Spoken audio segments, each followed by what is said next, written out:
right. Good morning, everybody, and welcome to Wealth Edit Wednesday. We're very excited about our guest today, Devika Chand-Dandona of the Devi Collective.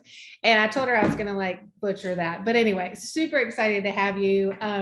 We got to talk yesterday for a little bit, and there's just so many different angles we could take today in our conversation. Devika has her hands in a lot of things. And so we're really excited to hear your story today and just learn about the Devi Collective. So why don't you just start and tell us, how, maybe just tell us a little bit about your background and how you got to where you are today. Sure. First of all, thank you so much for having me. I am a huge fan of this podcast. I am the one person on Instagram that screenshots and shares whenever you guys have probably at every episode. So this is a great moment for me. But I want to thank you for acknowledging that there's versatility to what I do. And I think there's versatility to what everybody does. One thing that I am a very big advocate of is not niching down. Mm-hmm. I think that is kind of a push from capitalism and this idea that we can only be one thing. So, at the Devi Collective, I really try to encourage, I will say the majority of my audience is female, but I encourage women to remember that we can be smart and love fashion. Yes. And we can be smart and intelligent and love to wear makeup or not love to wear makeup. There's so many different sides to us. And I think that there's so many people that feel more comfortable with the idea that a woman or a person can just be one thing. So, the Devi Collective is definitely has become a platform where I highlight female founders or founders in general, and we talk fashion, art, beauty, life, politics, social issues that are happening, and any uncomfortable conversation that is out there. I definitely didn't think it was going to become what it has when I started. I think I said yesterday, I'm like a very proud failed influencer, traditional influencer. I used to get on every day and talk about something new or a shirt or this and that. And pretty soon it started to feel a little gross to me. It didn't match with my energy and the person I am, because I don't like the idea of telling somebody that they need to go out and buy something. I really like the idea of sustainable fashion and ethically sourced fashion and clean beauty, wood safe science. So I kind of wanted to shift to teaching women and helping women look their best with what they have. There might be some little things that you get from here and there, but how can we use what we know fits our body and what we feel comfortable in and look our best? So there's the fashion and design aspect to Devi Collective. There's the investor and founder feature side to the Devi Collective. And there's the lifestyle pushing uncomfortable conversations part of Devi Collective. Well, tell us sort of, because that's kind of with the Wealth Edit, we found that too. It's like money just hits everything. And so it's hard just to talk about one thing, because we are multifaceted as women. So tell us about, I think it's really interesting, your investment arm. Can you talk about that for a minute? Sure. So we have a company, my husband and I, called Sanya Holdings. And that through that company, we do majority of multifamily investment properties. And that is kind of like his arm of it. I'm there when I need to be. But what interests me and where I think my inner passion lies is to support the startup founders. And really, I like understanding somebody's why.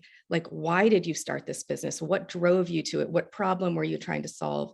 Which is why I think with the Devi Collective, we do the founder features, because I could sit here and tell you I like a lotion or a cream or a shampoo and that it made my hair look so great, but I want to know why that founder started it.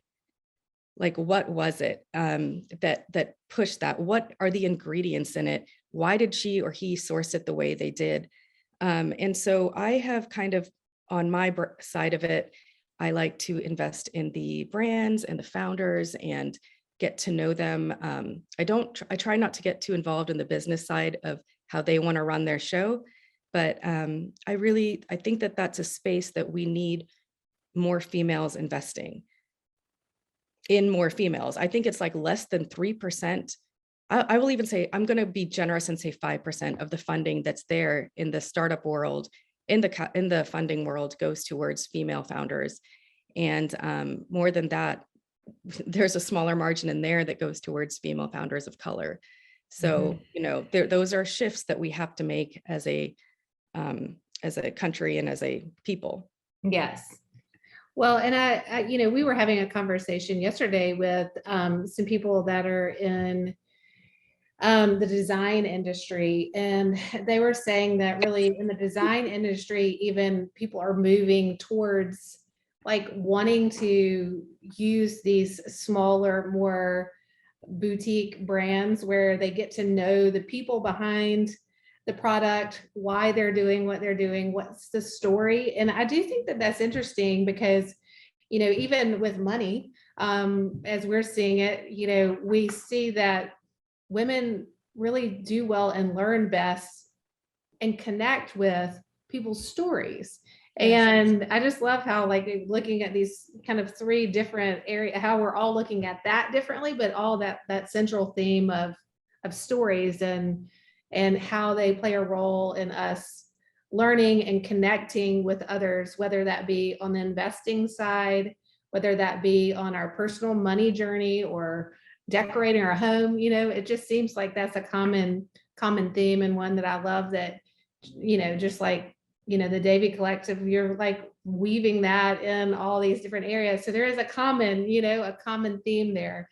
Thank you. And one of the things that I love that you talked about was saying you were like a failed traditional influencer. Yeah. And because we know that feeling. And two, it's like we try to tell our stories and we have these things that we're passionate about. And like maybe the industry is saying, this is the only way you can do it. Like you do this and you're successful, but really there's a lot of different ways. So I'd love for you to explain what you mean by that. So, the way that I started the Devi Collective was actually, I had started it as a way to share my background in design and my passion for dressing and fashion and interiors, and my ability to always be the friend that's telling the other friends what skincare to use and like what I have found and what I've researched and things like that, in order to, share those things. And also at the beginning, we were trying to raise money for nonprofit organizations through the affiliate links. So the reason I don't think that worked out the way that it could have, or what it could have been, is because I think that there was this, I couldn't feel comfortable pushing products on people. One, I can't push a product on somebody that I've only tried once. Like if I have a picture of something on my Instagram feed, then my audience knows I like it, but I can guarantee you that bottle's almost empty. And the failed influencer side of me, like that, I hold very proudly, because I couldn't get on there every day and say, I just picked this up at the local store and this is great.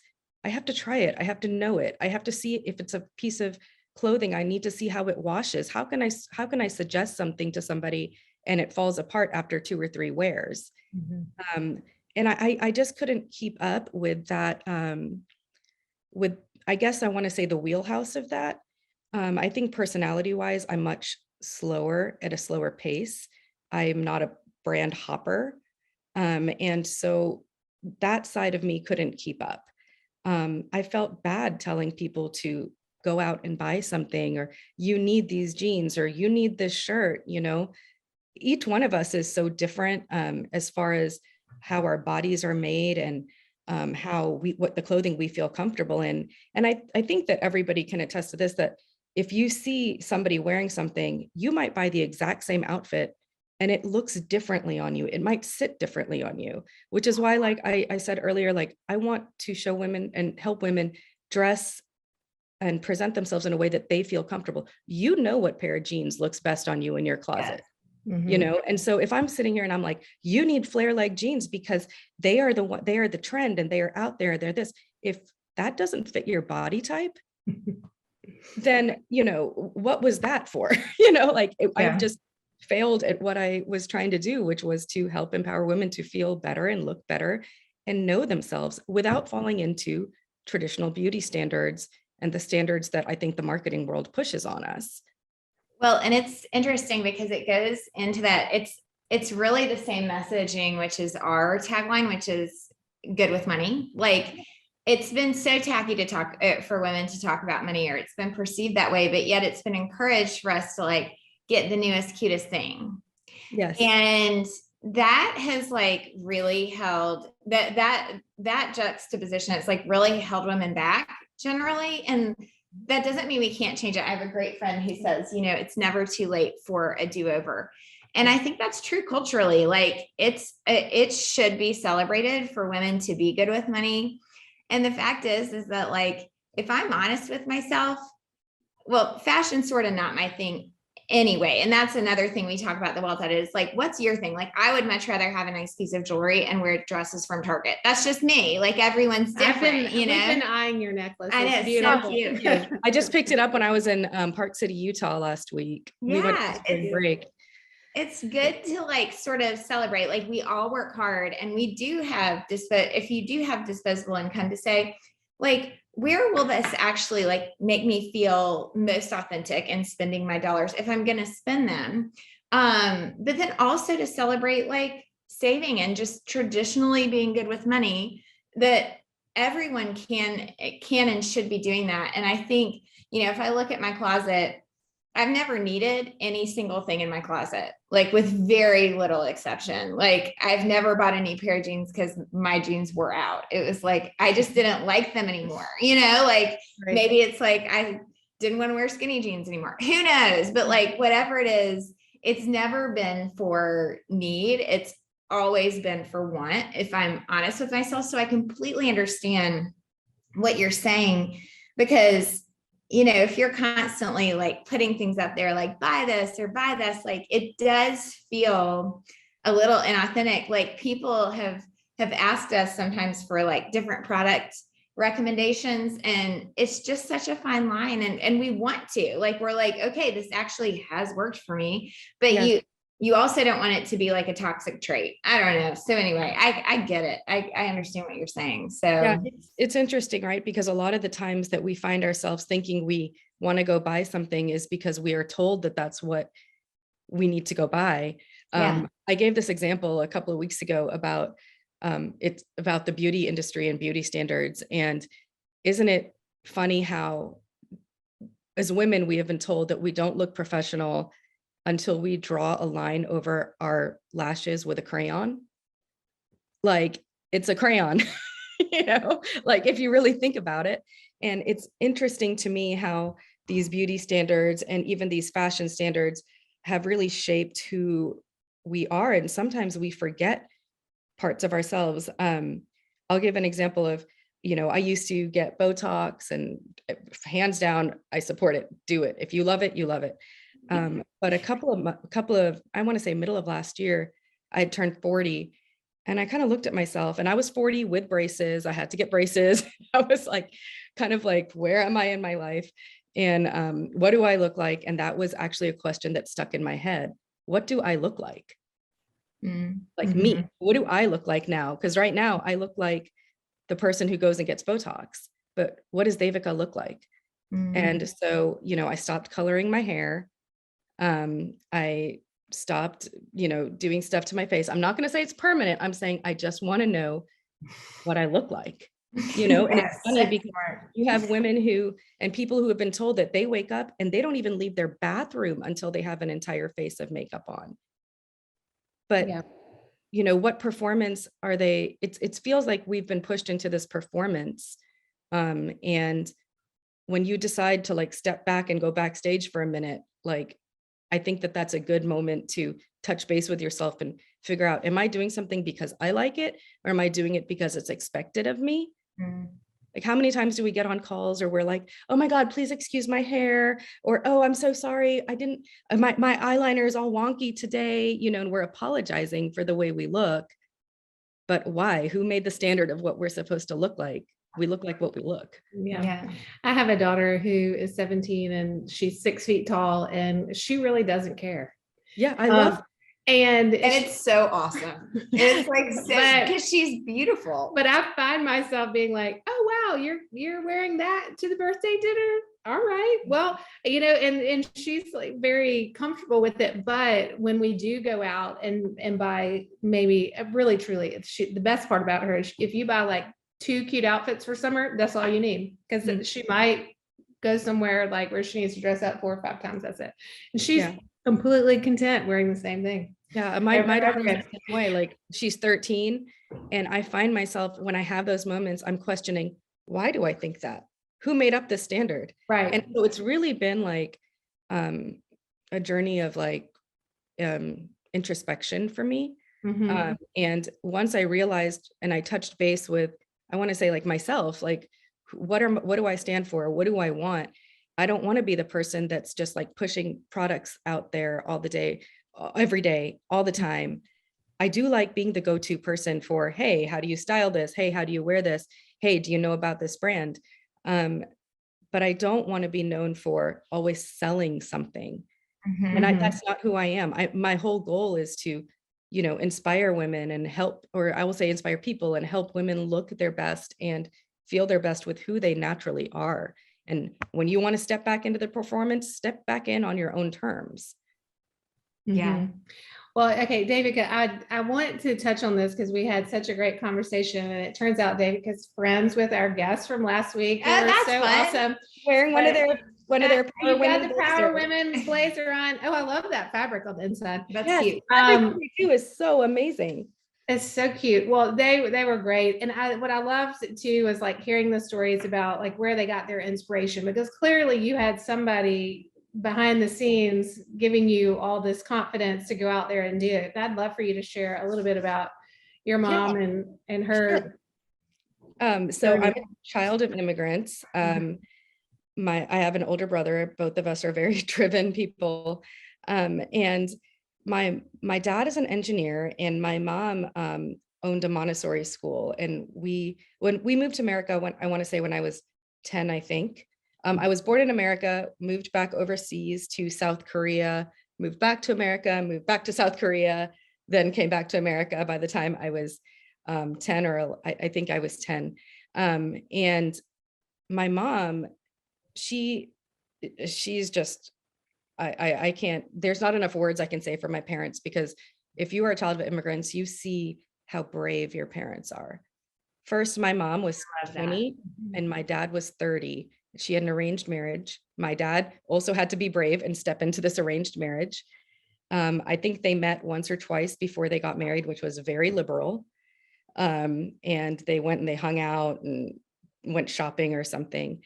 And they've, at this point, I want to say my parents have lived almost on every country in the world, like they've stepped foot on every continent. And my mom, when I was younger, my parents bought a Montessori school, and it was 50 miles away from our home. And my mom used to wake up, and she used to leave the house at 5 o'clock every morning. And so she would drive the 50 miles to be there when the school opened at 6:30 in the morning. And she wouldn't even step foot back into the house until like past 8 p.m. And we still had Indian dinners every night. There was still food. There was still everything. And I think that my parents both had a vision of what they wanted for their life and their families. And they just worked hard at it. And I'm going to be honest, when you are a child of immigrants, there's certain things that you just don't know. And I think that that's why I went into this whole like idea of being the friend who knows the products. Like when you were younger, somebody that was second or third generation in this country, go to the store and you buy shampoo, your mom can be like, oh, you have this kind of hair, you should buy this shampoo. Like I've tried this before, I know this product. We didn't have that.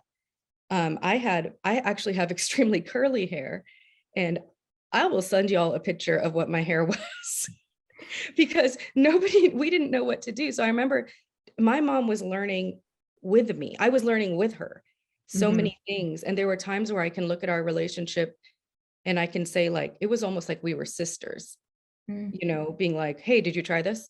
Did you know, like, do you know what this is? Yeah. And so it's, she was extremely hard worker, extremely driven. never complained, never anything like that. My dad, same thing. I mean, to move to a country you don't know, just with a man or a woman that you've known for 2 years, It's amazing. it's amazing. It's inspiring, and it really tells us, when you're a child of immigrants, that we have everything. Mm.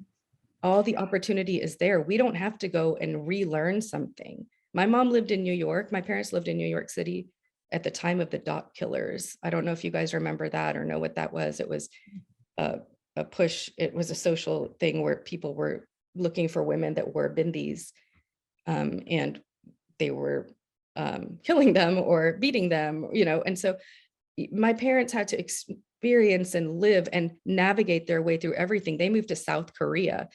And I remember my mom packing we would take empty suitcases to India because we would go all the time because it was right there, and packing groceries and bringing them back to Korea so we could eat the food that she knew how to make. Mhm. So I definitely, and my grandmothers, I have to say, every time we would go back to India, they were both doing things to pull up community. My paternal grandmother used to tutor the children of the people that worked in our town. She would just say, come to our house. I will teach you how to read. I will teach you how to do this. She took so many people to banks and opened bank accounts for them and taught them how to manage their money. And my maternal grandmother was always knitting and sewing and creating clothing for people, and so the idea of giving back and the idea that we are part of something bigger it's always been implanted in my head, just by seeing my aunts, my uncles, my grandmothers, my parents, and how they lived. And so I knew that that was something that I wanted to bring to the world when I started my journey.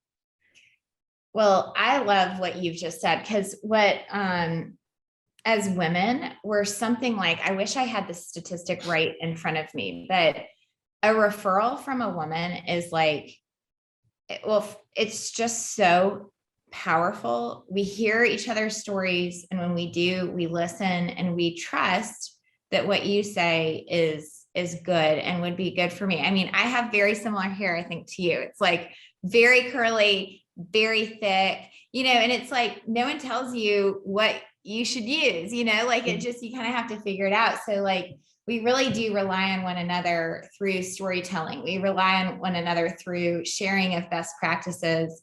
And then understanding. So that's what I loved first. And then second, I would say another just powerful thing that you said is just like the family. And this ties in next week through the Wealth Edit. We're starting this course called You're Writing Your Money Story. Is it next week? Next week. Yeah. Next week. And it's like, that is powerful regardless of the background that you come from, because the awareness of why everyone comes with a money story. Maybe you were poor when you were little. Maybe you had too much money and you felt ashamed. Maybe, who knows? I mean, there's so many things there. We all have one, is the point.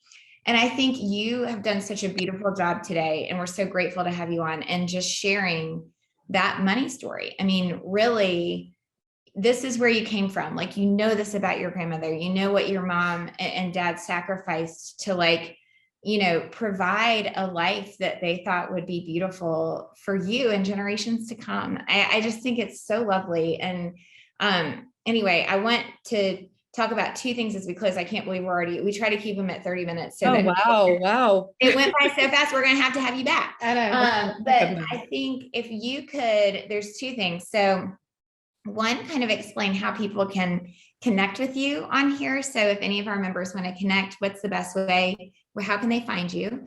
And then second, if you could just say why you said yes to the Wealth Edit. Of course, we're seeking for women to normalize conversations around money wherever they may be. And so if you could just answer that question for us, that would be so great. Sure. And I, again, can't believe that we're already at the end. I know. But you guys can always find me. I have a website, thedevicollective.com, or you can find me on social media. I have two pages. One is my personal page, the Devika C, and the second page is the.devi.collective. And that is my blog page where you'll find fashion and like skincare and beauty inspiration. And Again, Devi is spelled Devi. Devi. And, you know, again, we are making the shift to sustainable and ethical fashion and clean beauty. So that's most likely what you're going to see there. And I want to say, I said yes to being on this, like being with the Wealth Edit, because I love what you are doing. I love that you are empowering women to understand money. It's really interesting because you go to social parties and you see men talking about stocks, and that's completely socially acceptable, or where they put their money or what they invested in. And the women are on the other side of the room and nobody's talking about real life things. So I love that you are empowering women to understand these things so we can go to the other side of the room and have a relevant place in that conversation. Yes.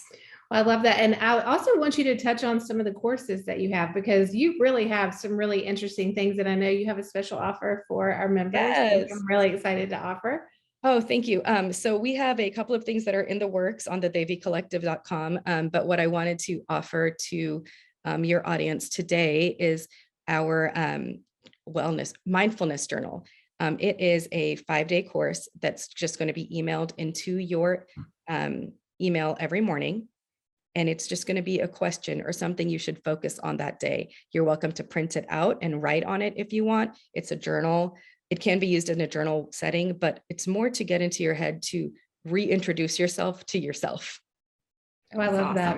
Well, and that ties in so beautifully with our course that's coming up, because it is all about journaling and writing that money story. And I do think, like, when you're, you know, towards the end of the course, we're really working through, what do you want your money story to be? And I think you have to know who you are. Absolutely. Before you can really do that. You know, that's just such know what makes you comfortable, know what makes you uncomfortable. You don't have to go into every space that you're invited to, you know? Right. Yeah. So I'm very, very impressed and wowed by what you two are doing. Thank you for saying that. That really means a lot. It does. And before we get off, finally, the 2 courses that are coming out, the one about talking to your teenagers about money, I'm excited about that. Yes. And so then we have one that is talking to your teens about finances. And it's really just trying to start to have the conversations where the words are in their heads and the definitions, because we know right now they might not react, or it might seem like they're not listening, but in 5 or 10 years, when they're paying their own taxes and they're having to manage their money, that information will come out.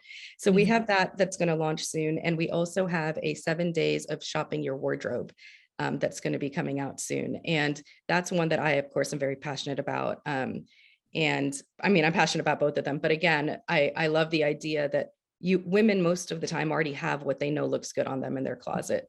So let's figure out how to, you know, make it on trend if you want it on trend, or keep it classic and just make you feel good and where you are. Yeah, I love that. That's awesome. Well, thank you so much for being our guest today. And we look forward to hopefully having you back again in the future, because I feel like there's 10 other topics we could cover. True. Absolutely. But thank you so much for having me. I really enjoyed it. All right. Bye. Bye.